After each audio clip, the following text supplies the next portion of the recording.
Marquez. Hello, Lily.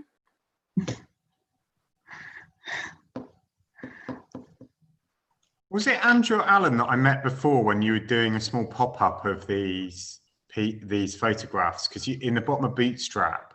Yes, it was me. We did the where the Hackney Pirates kids did a then and now. Yeah, I thought it was. I wasn't going on this. Which shows how long it's been kind of getting everything digitized. You know, how long it's the monumental task that's faced Alan. Yeah, no, completely. Getting these images back out into the public. Oh, hello from NYC. Wow. Very exciting. That's the good thing about being online. We're global. We definitely are. We definitely are. You've crossed many little worlds of mine with this exhibition. When I started seeing people posting the Guardian article, and then they said they've been working with you on the book and things like that, it's really fascinating.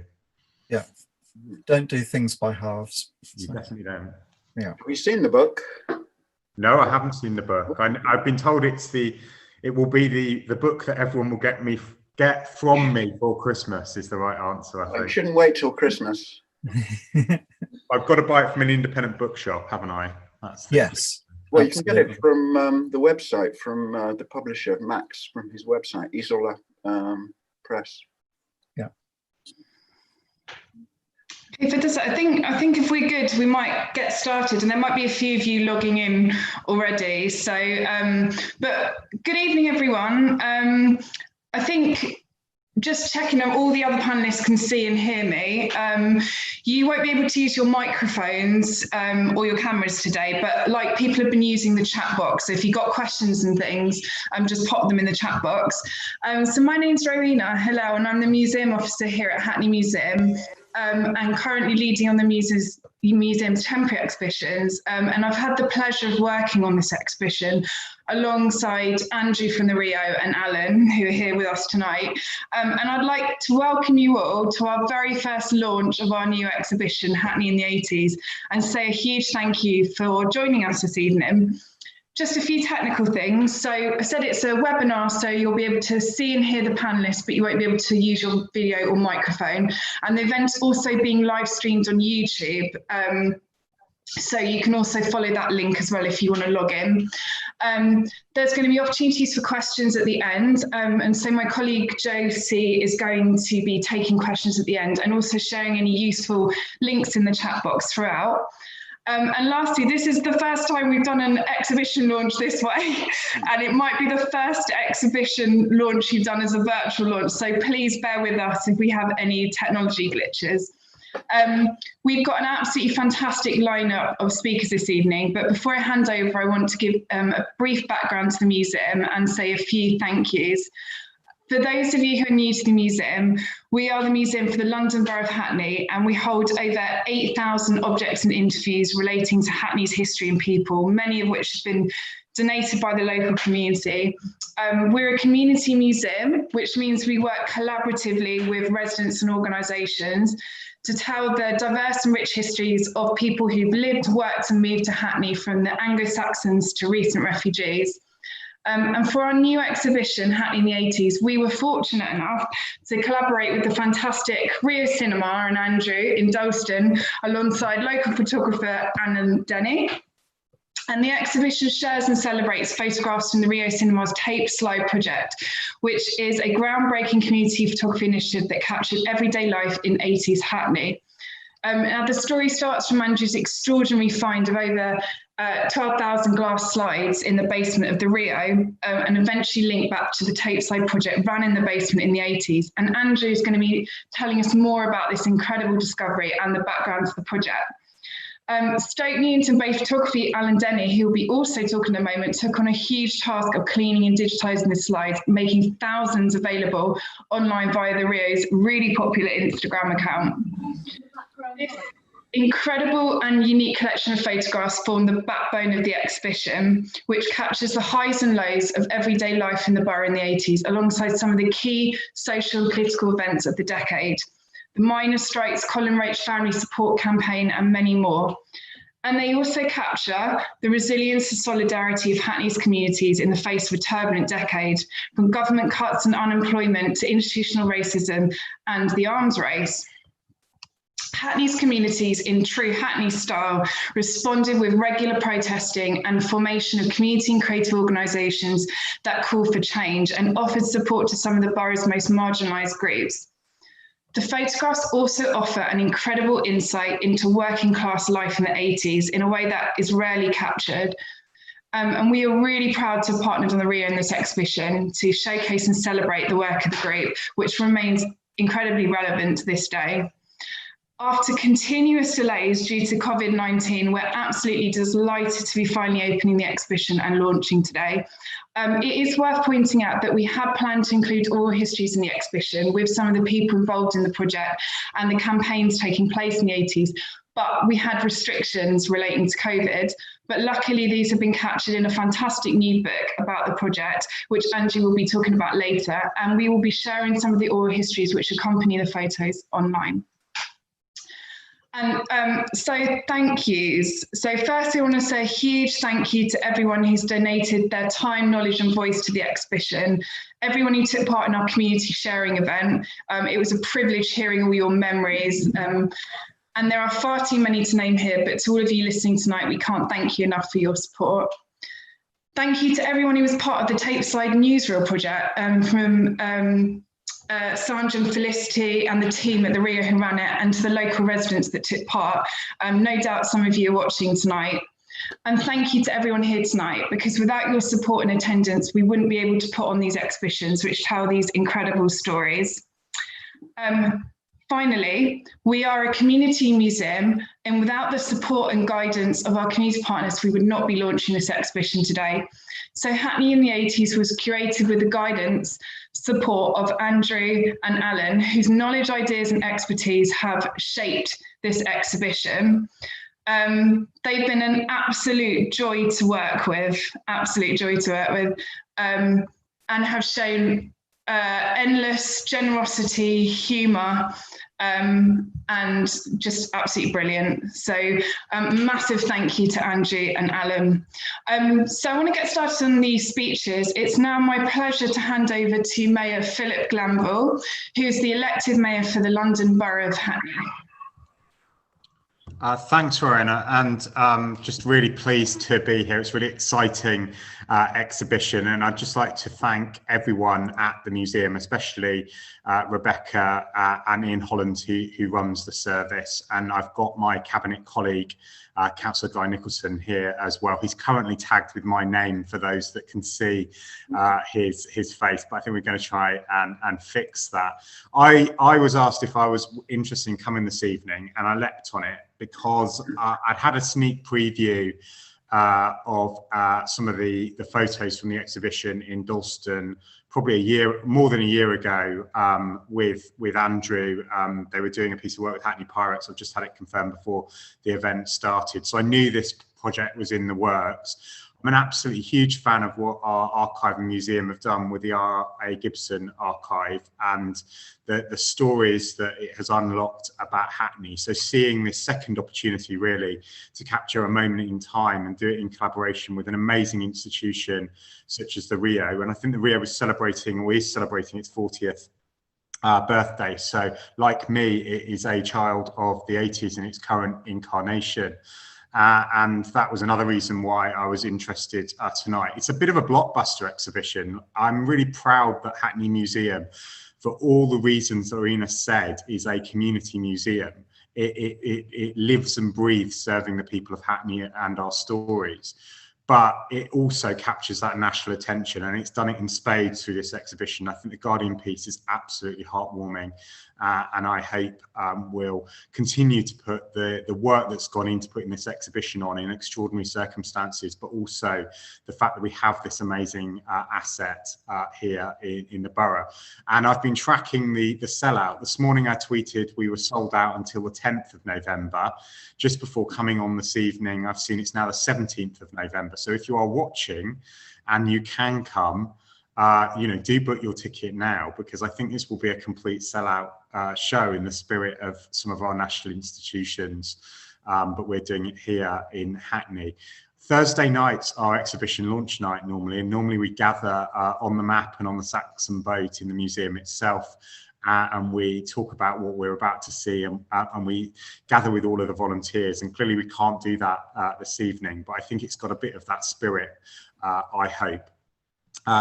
This is a real collaboration of institutions, and I think other people are going to talk about what makes it so special and how it was pulled together. But having 12,000 individual photographic slides and finding them in the way that they were, and obviously it's been part of the Rio's development of its second screen, that archive was found and unlocked, and now the basement is obviously hopefully a part of the long-term future of the Rio and its recovery.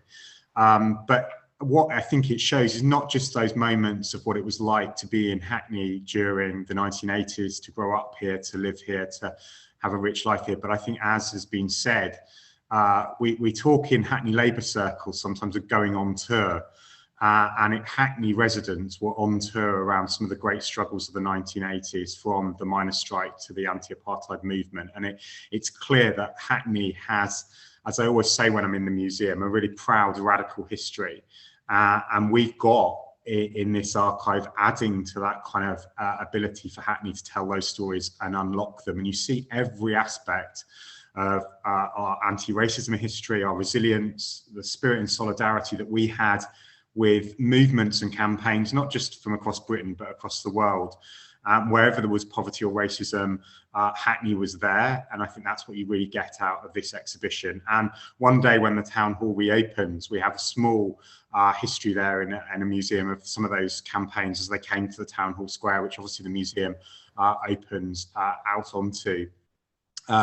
My childhood wasn't necessarily a campaigning childhood in a way that it became in later life, but I do also recognise some of the sites of the 1980s in these images, and I think there's something common about a very different London, a London that was still very scarred actually from recession and strife and the war, in fact, as well.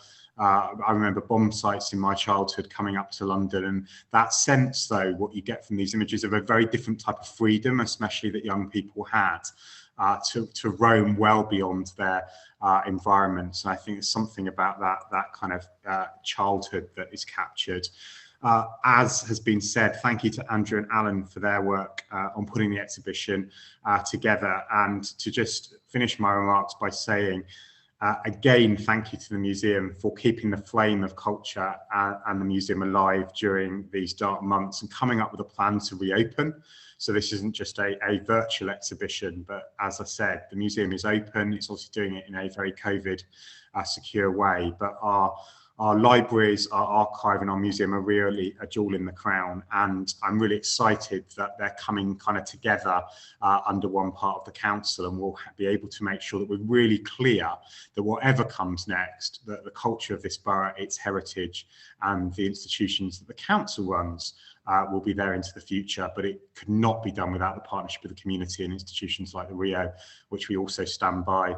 And I hope we've been seen to stand by as a community during the really dark times that our cultural institutions have had over the last couple of months. So thank you. Thank you so much, Philip. Thank you very, very much for that. I'd like to introduce now our next speaker. He's been absolute key to this whole project, shaping the exhibition, and he's going to give us a bit more background to the tape slide project, coming across these extraordinary photographs. So it's my pleasure to introduce Andrew from the Rio. Hi everybody, welcome to our talk, and some of you I'm sure will know the Rio and have very fond memories of it, probably going back to the 1980s.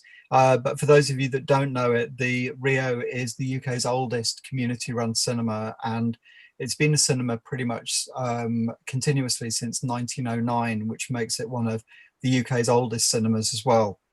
So I will, by the miracle of technology, I will hopefully start a visual so you don't have to look at me, which I think is probably the key thing on this. And let's go. So here you have, this is the opening scene from a really lovely film called Somewhere in Hackney, which is a documentary shot in 1979. Andrew, I think, can you try re-sharing it and see if that... Yeah, oh, here we go. Right, boom, we're on. So there we go. This is, the opening scenes from the film Somewhere in Hackney, which is about a 40-minute documentary. If you want to have a look at the whole thing, it's on the BFI iPlayer, free to view. And it's just one of those great documentaries that sums up what seemed to be, back in the 80s, endless summer of adventure and play and fun. And it focuses on a lot of the art and creative groups in Hackney in the late 1970s and how they strove to make life better for themselves and for the community. I think this is the really interesting thing that I've come across as we have investigated for the book and doing research into a lot of the activity in Hackney in the 1970s, was this sense of, even though the borough was described as the worst place in the UK to live and the most deprived in terms of quality of life and infrastructure, it had this amazing resilience, as Philip has said, this amazing sense of, if you want something done, you get off your ass and you do it yourself. This was very much the case with Hackney at this time, in that there was an amazing bookshop on Kingsland High Street called Centerprise. And this was a grassroots community bookshop. And this was not only a bookshop and a cafe, but also meeting rooms for lots and lots of different organizations and groups within the borough. And it was a hub. So it was a connecting point where people with similar ideas and ideals could come together and work together and find funding, whether it's through the council or whether it's through the GLC or one of the other funding bodies, and actually get projects off the ground. Now, the main problem with Centerprise was there were too many organizations using it and it was very overcrowded. Luckily, over the road happened to be this old Art Deco cinema called, at that time, called the Tatler, which was one of, there was 18 cinemas in Dalston at one point, and it was the only remaining one. And it was facing the end of its days. Television and video had pretty much brought it to its knees, but the Rio had been many things. It had been a silent cinema, a cartoon cinema, a news theatre, a continental art house cinema, and then throughout the 1970s, it probably in its most tawdry period, it was the Tatler Cinema Club, which was an adult porn cinema, but also it had a full Las Vegas style burlesque striptease show. There are lots of stories about that I can go into, but I won't go into now. You need to find me and ask me, and I'll tell you all about that side of it. There's too much to talk about. But the cinema was facing closure, so the people at Centerprise formed together with some other groups, including an amazing lady called Christine Jackson, who'd come from the Theatre Royal in Stratford East, and were looking for somewhere that they could create a community hub where not only could they show films, but they could also have live music and theatre, but also use the extensive basement spaces in the building to form more educational groups and schemes that would encourage literacy and skills within the young people, most of whom were unemployed in Hackney at the time. There was a point in 1980 when more than half the tickets sold at the Rio were for the unemployed discount. So what were other cinemas doing at this time? Cinema really was on its knees at this point. This is just prior to the multiplex boom of the mid-1980s. Film itself was terrible. The British film industry was churning out, for every Gandhi, it churned out 10 Adventures of a Plumber's Mate. The only interesting cinemas really were the Scala in King's Cross, the Electric in Portobello Road, and the Ritzy in Brixton, who were really catering to film fans. But what set the Rio apart quite radically was the fact that it was a community cinema and not just focused on showing foreign language films and films for film buffs. What it showed was films for everybody. And another reason why nobody wanted to take the Rio over, at that time Dalston was a really blighted area. There had been road improvement scheme for Dalston Lane, which meant in the 1970s a large part of that was bought up and blighted. But then there was this hideous scheme for a motorway that would have run right through the middle of Dalston. And while this was going on, obviously nobody wanted to invest in property or improve the high street or the infrastructure. This motorway scheme, had it been green lit, would have pretty much destroyed Hackney. This photograph, you can see the group of buildings in the middle are the German hospital. So you can see the motorway itself would have run over the top of the railway line and destroyed Ridley Road Market and the centre of Dalston, and then it would have carried on and destroyed Mare Street and would have run across Morning Lane, and then eventually joined up to join the M11 and the A12. Thank God that didn't happen, partly thanks to the oil crisis. So this meant there was an opportunity, because nobody else wanted to invest in Hackney, that buildings were being used by artists, and this include a lot of creative groups that used extensive empty buildings for squats, but also here at the Rio. And it was so revolutionary, nobody else was doing this. They actually made an article in the Observer magazine, and this is that article, and it quotes Christine, who's on the right of the photograph here, saying that what they want to offer is something for everyone. So this would be an utterly new, unique way of running a community cinema. And I'm very proud to say that 41 years on, the Rio is still run along those lines and is still a non-profit charity, and has still somehow managed to survive through so many tough times. So this is just a sample of the sort of stuff in the first year that the Rio was showing. So it really wanted to pull together community groups within Hackney. So it had a very strong focus on women and women filmmakers years before it became a thing for other cinemas to pick on. You know, nobody else was focusing on feminist cinema or gay cinema, or offering things like Turkish or Greek cinema, or to the degree that the Rio was doing. Also, interestingly, you'll see in the middle, the Rio from the very outset was incredibly political cinema. One of the first things they did was an awareness raiser and a panel event about political prisoners, focusing on the campaign to free Astrid Proll, who was a member of the Baader-Meinhof group, who escaped prison in Germany and hung out incognito in Hackney, first of all working at the Matchbox factory over in Hackney Wick, but then later on teaching car mechanics to unemployed school kids and unemployed people in Hackney. So this shows that the variety of stuff they wanted to do, and what they also wanted to do was youth work. So one of the ideas they came up with was a newsreel group. So this is just a bit of pop culture memorabilia. So this is a page from the Hackney Gazette in 1980. So you'll see on the right-hand side everything that the Rio was offering, and then you'll see what other cinemas were offering. You can see how radically different the idea of the Rio and the concept that it ran was. And, you know, it's got things for the Hackney Health campaign and women's cinema, whereas other cinemas were just showing kung fu double bills or exploitation double bills or porn, or the rest of them were showing Kramer versus Kramer. But we tend to think that this kind of like a long time ago, but if you have a look at the top 10 chart records, there's so many records in there that are still being played on the radio. So, you know, in terms of pop culture, we seem to be obsessed with the 80s, and it really was an incredibly creative time. So one of the creative ideas was a scheme to redecorate the Rio, and this is why the Rio had this amazing candy stripe color scheme through the 1980s.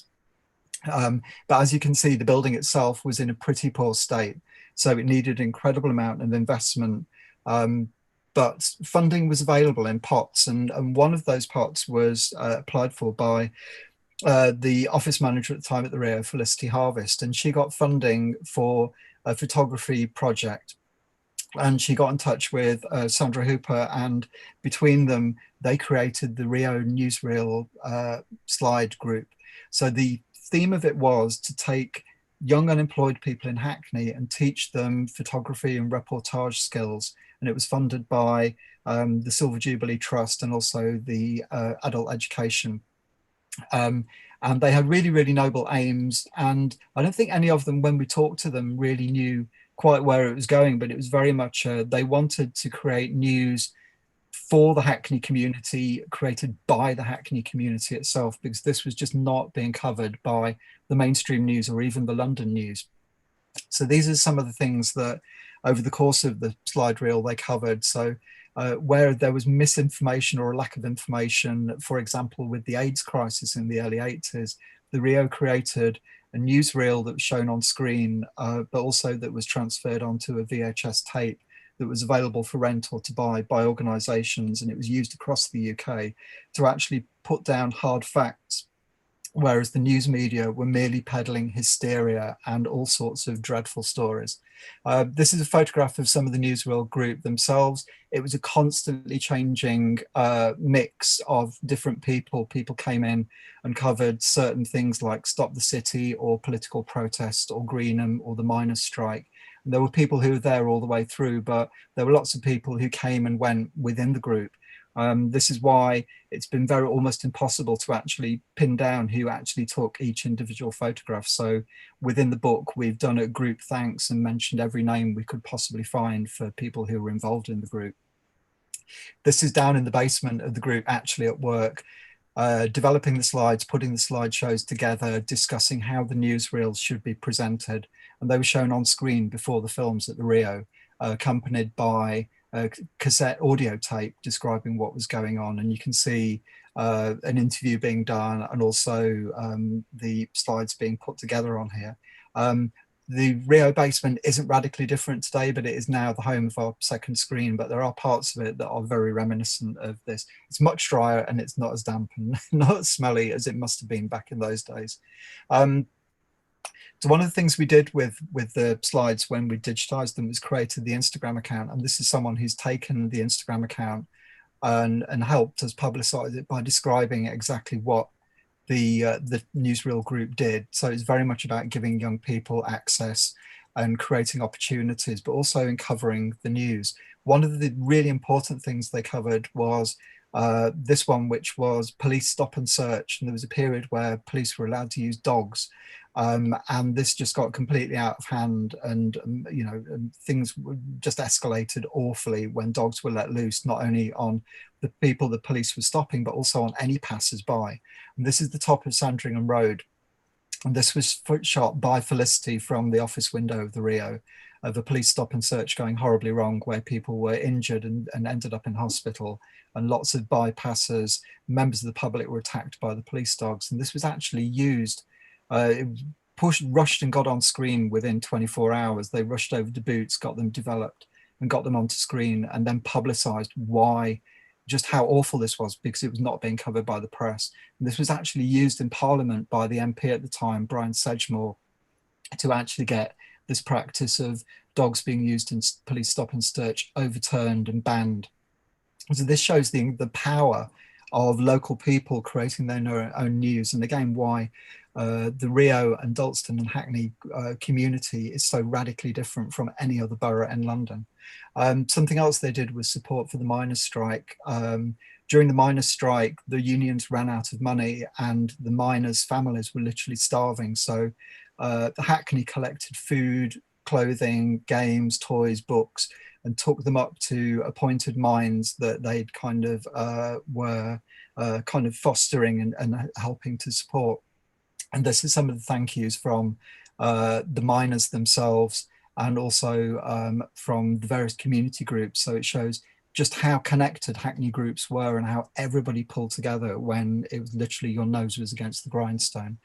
And the reason why Hackney was so picked on and so marginalised was that the press were really, really biased against the Tories. You know, they still very much are, but they literally were not called to account. So they could print any stories they want, and they really targeted Labour councils and labelled them the loony left. And some of the headlines they put about both the miners' strike and kind of other left-wing stuff going on was incredibly biased, but nobody called them out. There was no social media and nobody cared, you know, and they had such big circulations, they could get away with it. Very luckily, in the 90s, with technology coming along and the internet, their circulation fell and they had to be more responsible, and now they get called out on a regular basis. But it was, you know, the only voice of reason were magazines like Time Out or City Limits, but the press could write whatever they wanted to. And there was a particularly horrible reporter called Gary Bushell at The Sun, who actually advocated that Stalin had the right idea in getting rid of puffs, i.e. exterminating them. And The Sun managed to offend the whole of Liverpool with the Hillsborough tragedy to a degree where The Sun is still not stocked in any Liverpool newsagent. And this is why the Rio tape slide newsreel team was so important and the stuff they were covering. But there were other outlets in Hackney that were also covering these stories. And one is the Hackney People's Press, the Hackney Pensioners Press, but also the East London News. These are available if you want to go and read them in the Hackney Archive in Dalston, and it's absolutely fascinating. All of the copies are there. I would heartily recommend, if you've got a day where you're not doing anything, go along to the archive and have a look through this stuff, because it is incredible what was covered at the time.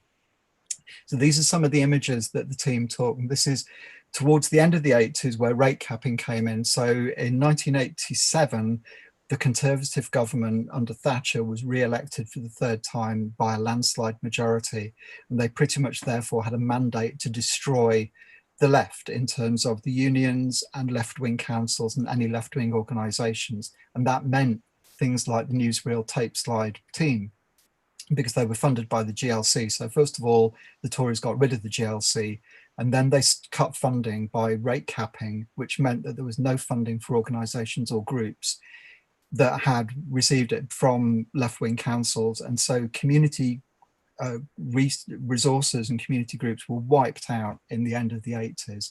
And the 90s was a radically different time, but it wasn't radical in the sense that the 80s were. It was just more consumer-led and more focused on greed, because that was Thatcher's mandate.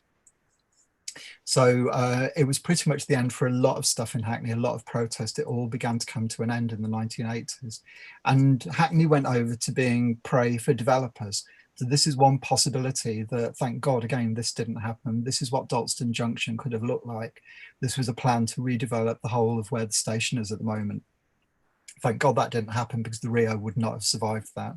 Luckily, the Rio did, and the Rio got a huge grant from English Heritage in 1997, and it had a full refurbishment and looked incredibly sparkly and gorgeous. However, 20 years later, which is when I started at the Rio in 2016, the place was beginning to look very tired and very in need of investment. So this is why we did the fundraising campaign, and also at the same time wanted to create a second screen in the basement to ensure that the Rio had a much more steady and stable financial future. We didn't know the pandemic was around the corner, but touch wood, we've survived that so far. And we did it, and you helped us raise that money, and the Rio looks amazing again. But as part of that, we had to go through and create space. And the amazing thing about the guys who ran the Rio is they never threw anything away.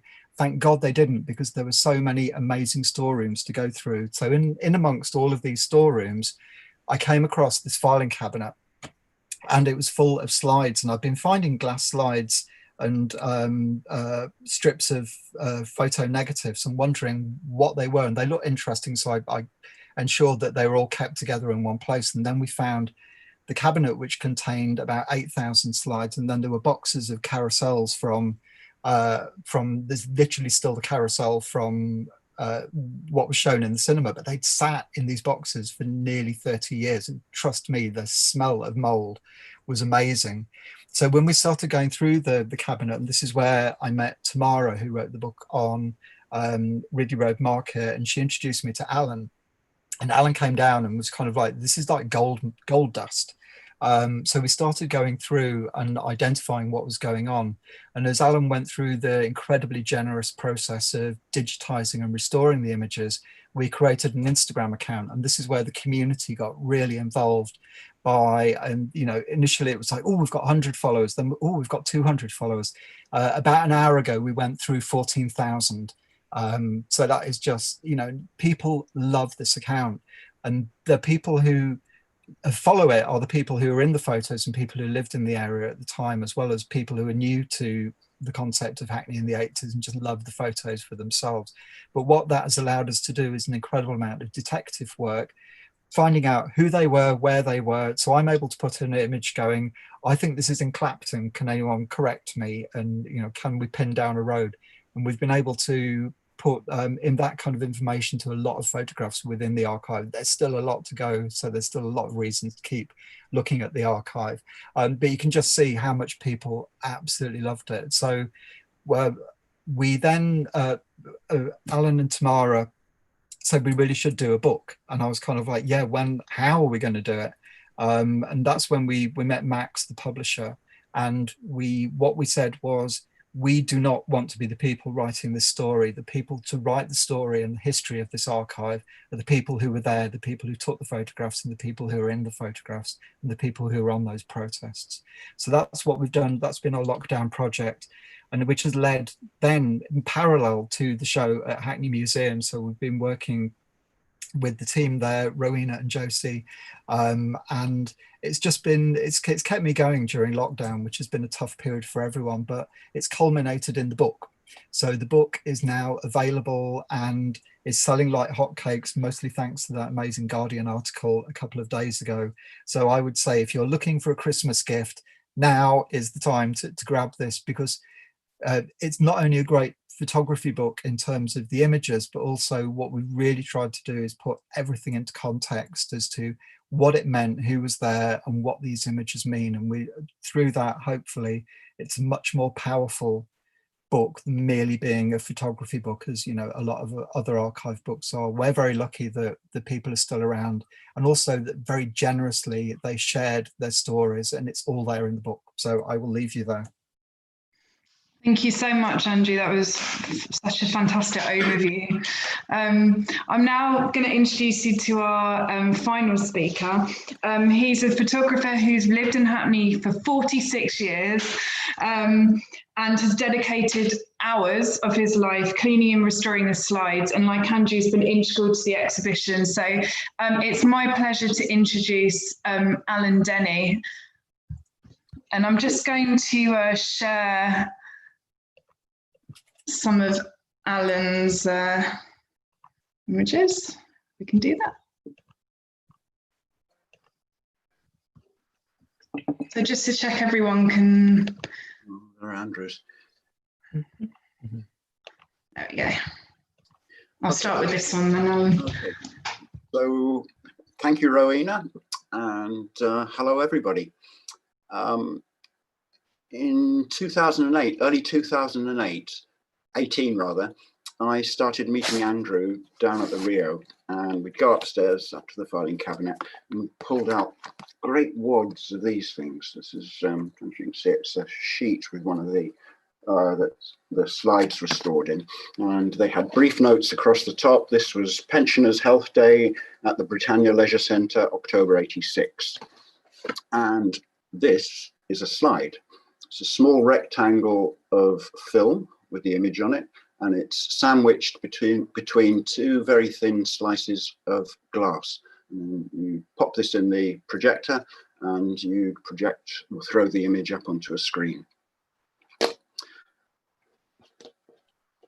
30 years in the basement of Dalston's cinema, though, meant that the slides had collected like a patina of the airborne grime that you know, pervades everywhere in Hackney.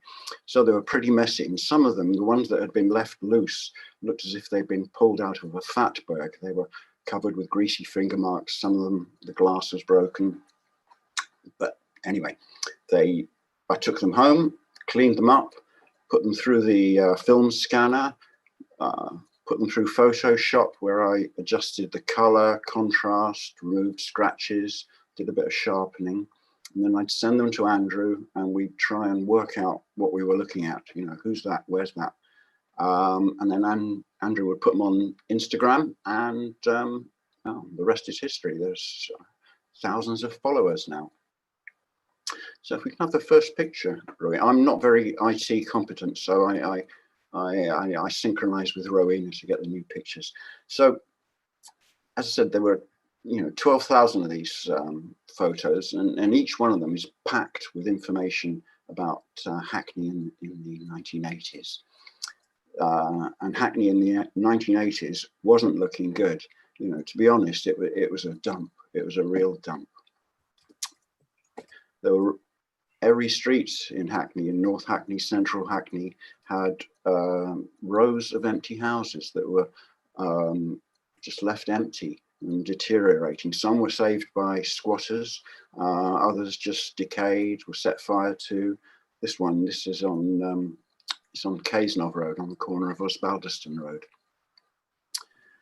And it's since been rehabbed and it looks fantastic. But the other ornament in Hackney streets then were the burnt out cars that you'd come across. They were everywhere, and rubbish, lots of rubbish. So it wasn't looking good. And this was the metal box factory on Urswick Road in Central Hackney. It's one of the larger employers in Hackney, but you know, there was a process of deindustrialization in the 70s and 80s, and you know, engineering factories like this shut down and jobs were lost. It was the same across Hackney. You know, Clarnicos went, Lesney's went, Burberry's, and dozens, hundreds probably, of small workshops all disappeared. And that meant people were out of work. In the mid 80s, when the tape slide group were active, there were about, you know, it was about 1 in 5 adults in Hackney was unemployed. It wasn't a good time.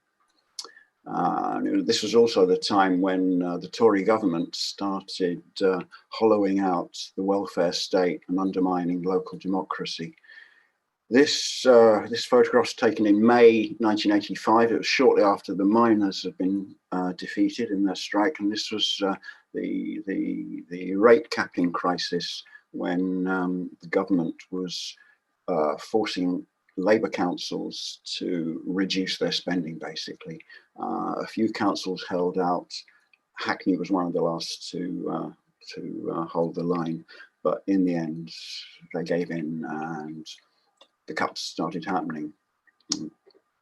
And it's got worse since then. The cuts in services meant things. This was the Mothers' Hospital on Clapton Road, Lower Clapton Road. This was just one of the hospitals that shut. The German was shut, the Metropolitan was shut, and the other one, St Leonard's, that shut too. These people are holding up a poster showing that for you know, you could run all of Hackney's hospitals for the same amount that it costs to run 3 Trident nuclear submarines. Oh no, one Trident submarine for 3 weeks. You know, things haven't changed. And the other thing, the police were out of control in Hackney.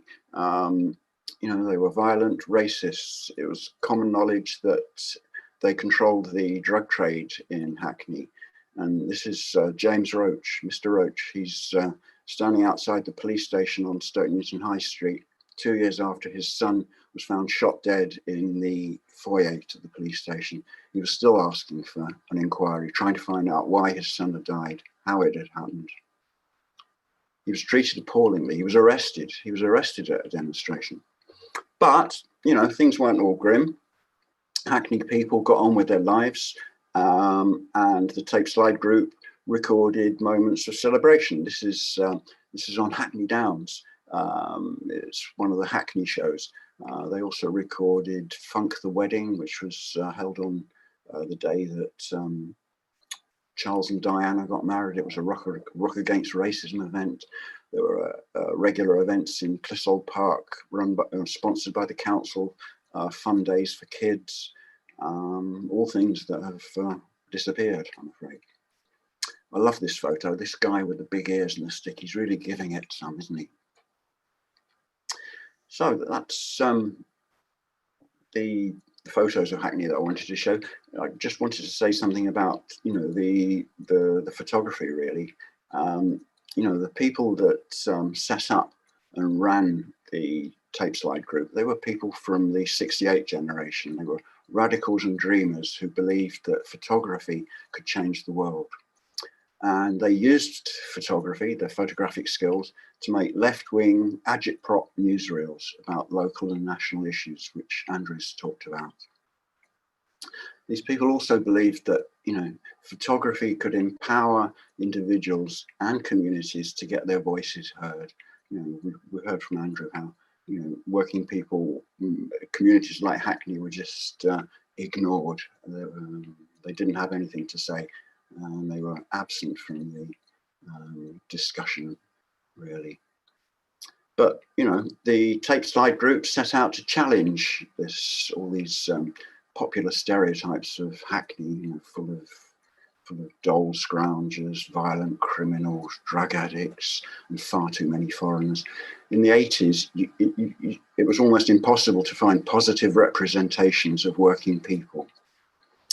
The Tape Slide Group and other community photography groups across Britain took photos of their community from the inside. They were photographing their neighbours, and their photos showed just ordinary people as confident, competent and assertive, just getting on with their lives and trying to make it a bit better for themselves. These photos were revolutionary at the time, and we're so lucky to have them. I strongly recommend that you go and, you know, book a visit to the museum and have a good look at them. They look fantastic. They're nicely printed, they're big, and there's lots of them. Go and have a look. Thank you so much, Alan, for that. Thank you so much for exploring your journey as well. We normally do these launches in obviously the exhibition space so that you can see the exhibition, but because we can't do that, I've asked Alan and Andrew if they could pick out basically just a few of their highlights from the exhibitions and just explain why they picked them. So Andrew, I'm going to start off with you, and I'm going to start off with this one. Right, so these two, the internet has fallen in love with these two ladies. This was a newsreel report on a party at an old folks home over in Clapton. And these two, I don't know, there's just something about them. I love them. They just look like trouble. You know, the fact that there's a hashtag on the internet now dedicated to them called the Skull Grannies. And they just look fun. They remind me of all of my aunts and my grandmother and people like that back in the 1980s who were ground down by the recession, poverty, having to make do, having to, you know, at Christmas and birthdays, you got presents that were made for you. They didn't just go out and buy stuff because they didn't have the money to buy stuff, but they made stuff, and they kept families together. And I've just got this memory from the 70s and 80s of all, you know, aunts who, you know, husbands went out to work, and, you know, my dad who worked 6 days a week and, you know, kind of was absent a lot of time because he worked. My mum had 2 jobs, but she was always there, and they just kept the families together, and in the face of adversity and poverty, you know, found a way of carrying on going and found a way to save money so that we had a holiday once a year, that we had something at Christmas, that we had things like school, you know, buying a new school uniform was something my mum had to save up for weeks. So that's why I love these two. There's another photograph of them as well that is just terrific. Next one. So this again kind of picks up that theme of growing up in the 70s and 80s, and this, to me, I just love this photograph. I just think it's beautifully composed. There's just something lovely about it. You know, the car packed up, you know, there's no room. You just know it's an underpowered 1300 cc Escort that will, with 4 people in and luggage, will struggle to get up the road. You went, you know, you had a holiday every summer, but it was always somewhere you drove to in the UK, normally for me, North Wales. And it would always be this huge process of the car had to go and get serviced, and would it get there? Would it break down? You would take food with you, sandwiches that would be in Tupperware, so they'd be hot and sweaty cheese sandwiches. And there'd always be a thermos of tea, and the handle would always break off the thermos flask, so it would always be held on with a rubber band. I just love this photo. There's the neighbours come out to say goodbye and wave them off, because it was, you know, it was a big thing. Again, people didn't have money, so, you know, being able to have some kind of holiday once a year was a really big thing, for, you know, for most people in kind of working class and even kind of middle class communities. People didn't have money in the 1980s, but somehow you made do and you enjoyed it. All I will remember about every summer holiday as a kid was it always seemed to rain. So my views of whatever beach or seaside town we were in were always framed by the car dashboard and 2 windscreen wipers going like that. Next one. This is my third choice. This is a photo outside E. Gibbons, which was a kind of department store, and it was on Amherst Road. And this is right by Hackney Central Station. And there's just something lovely about this image. There's the backdrop of the shop and the incredible red lettering on black, which just comes across so strongly in this photo. Then the kind of the rest of the building itself, and kind of, you know, all of the nursery playpens and kids bedding and wardrobes lined up on the pavement, something you just wouldn't see today. But then there's the queue for the bus as well, you know. And this, to me, of all the photographs we've got in the archive of Hackney in the 80s, this one really sums up to me the wonderful, joyous mix of people who were in Hackney. You know, there's so many conversations about diversity and blah blah blah today, and, you know, Hackney was like this. Hackney was like this back then, you know, and it was a place where people say that everyone got on together and just work together to make their lives better. And I just, this photo I just think is terrific. You know, just the more you look at it, the more you see, and you know all of the people in this photograph, you know, I just love it. And this is in the museum show. There's a big blow up of a section of this photograph, and again, it was one of those photographs that on a big scale is just wow, because you can really look at the detail in it. So then they're my choices. Oh, one final one. So one bonus one.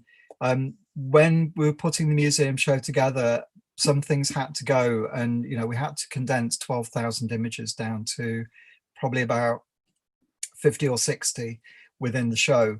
And one thing that we left out, and I'm, you know, I wish we hadn't, was Queenie. So Queenie was the Rio Cinema cat. So she was originally the cinema cat of the Ace Cinema, which was just slightly further up the high street, which is now Earth. Queenie was their cinema cat, and they closed in 1984. And it actually made the front page of the Hackney Gazette, where the manager Ray handed over to Ruby, the manager of the Rio, Queenie. So, you know, she didn't get made unemployed when the Ace shut. She transferred and got a new home at the Rio, and she lived a very long life and a very pampered life. By the time she eventually died, she was the largest cat in Hackney. And I think very cruelly, she was fat shamed by, when the Rio did a monthly film quiz, the tie-break question would always be, what is Queenie's weight this month?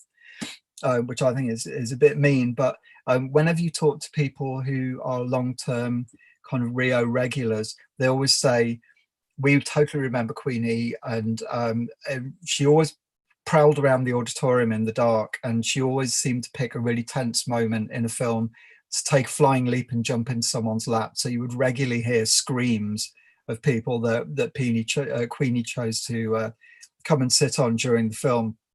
But also the reason why she was fat was the heating back then was a bit unreliable at the Rio, so people knew if they took chicken or a bit of salmon in or a bit of ham, they could lure Queenie to come and sit in their lap and keep them warm during a long film, particularly if it was a kind of like a long French drama or something. Then there was that huge incentive to take advantage of Hackney's most famous cat. So she's my final Brucey bonus. Yeah. Well, that's one of mine, isn't it? Yep. Can you hear me? Yes. Oh, okay. Yeah. Well, this is a photo of an adult education class learning computer skills in the 80s. adult education in Hackney changed. It changed from being sort of very traditional pitman's shorthand and flower arranging. It changed to providing things like tap dancing, Punjabi, car maintenance for women, Indian classical music, childcare studies. And there were hundreds of these courses, and they were delivered in dozens of sites across Hackney. They were part of the glue that held the social fabric of Hackney together. You know, these classes attracted people from all sorts of backgrounds from across Hackney. You'd go to a class, you'd be involved in a group task, but you'd also get to know, you know, somebody that you probably wouldn't talk to normally. It was, yeah, it was a fantastic resource. But you know, with the cuts, they disappeared. Which is a great shame. It's a world we have lost, and you know, just one of the ways that Thatcherism undermined community life here in Hackney by you know, removing this this service. Priceless. Next. Oh yeah, this proud gardener. She's showing us around a carefully tended garden here. We don't know who she is, we don't know what her name is, but we do know that she was an active member of the Hackney Housing Estates Gardeners Society. This was a busy club that met regularly, and they had an annual flower and veg show at the town hall. It was very competitive. You can imagine that things got pretty sharp. And the mayor would award trophies and shields and rosettes to winners and runners-up.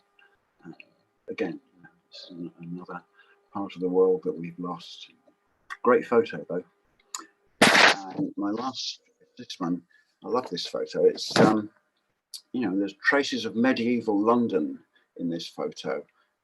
You know, there are goats, geese, guinea fowl, hens and horses, and they're tucked away in this ramshackle yard between the railway line on the left and a factory on the right. This is just off Richmond Road. My wife, Jenny, she was a teacher at Gayhurst School, just around the corner from us. And whenever she walked her pupils back from a trip to Hackney Library back to school, they'd always stop here and spend a few minutes looking at these animals. Who'd ever seen a goat before? And, you know, please miss, what's a guinea fowl? It's a lovely photo. You know, the animals are all facing the front, they're facing the camera. I like to think that they're smiling. So. Thank you so much for that, Alan and Andrew.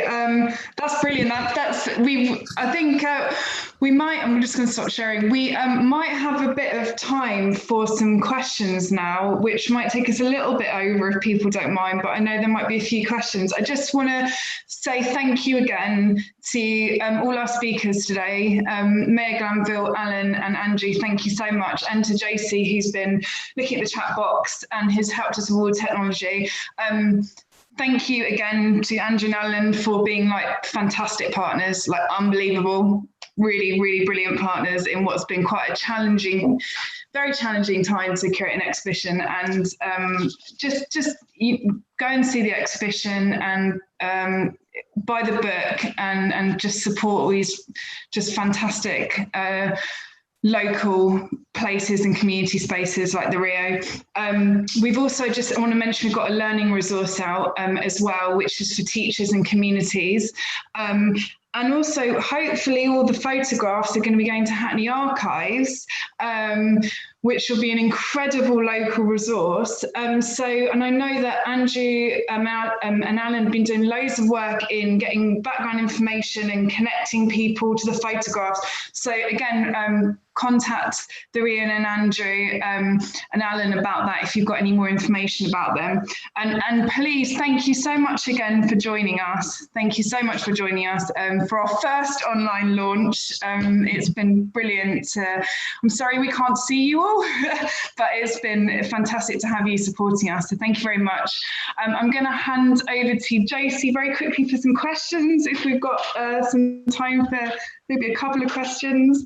So we've got so many really nice comments coming in that I just wanted to draw your attention to and just make sure you're seeing those, all our panelists. There's like lots of people saying lovely things about the project, about the Rio, and lots of memories of the cat as well. So yeah, there's lots of nice things to have a read through. One question that's come through already on YouTube was from Emma. And she wants to know when the exhibition is on until, and that's a really good question. I'd like to know that as well. Do you know that, Rowena?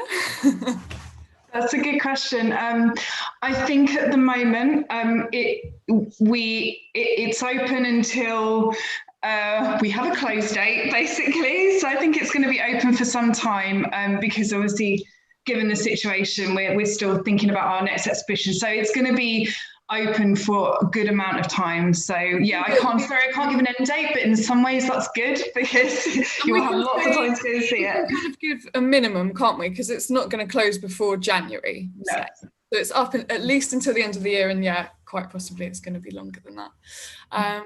Yeah, just see if there's any other questions come in. It looks as if all Saturdays are sold out. I think they are for a while. Oh, March, Nitty says. Thanks, Nitty. Exhibition open till March.